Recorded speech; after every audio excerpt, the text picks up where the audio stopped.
ఢిల్లీలో ఈ చలికాలంలో ఉండే ఈ గాలిలో స్తబ్దత తోటి పొల్యూటెంట్ గాళ్ళు దూరంకి ఆ, వెదజల్లబడవు. ఎక్కడ గాలి విడుదల అవుతాయి అంటే పొల్యూషన్ గాలి హ్మ్. పొగగా ఎక్కడైతే విడుదలవుతుందో ఆ పొగ విడుదలైన ప్రదేశం చుట్టుపక్కలే అలుముకొని చుట్టుముట్టుకుని ఉంటుంది, అది బయటికి పోదు పొగ.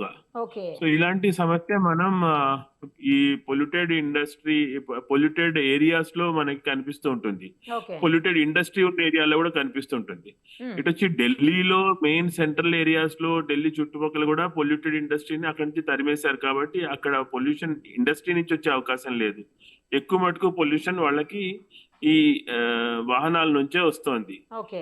దానికి తోడు వాళ్ళకి చుట్టుపక్కల ఉండే రాష్ట్రాల్లో పంట వ్యర్థాలని వాళ్ళు తగలబెట్టము, ఆ పంట వ్యర్థాల్లోంచి వచ్చే పొగలు కూడా ఢిల్లీ వైపుగా వచ్చి ఢిల్లీలో కేంద్రీకృతం అవుతున్నాయి. హ్మ్. దానివల్ల అంటే ఈ పంజాబ్, హర్యానా, యూపీ ఇలాంటి ప్రదేశాల చుట్టుపక్కల ఉండే ప్రాంతాల నుంచి ఈ పొగ వస్తోంది. ఇది కూడా ఒక పెద్ద సమస్యగా మారింది ఢిల్లీకి. ఓకే.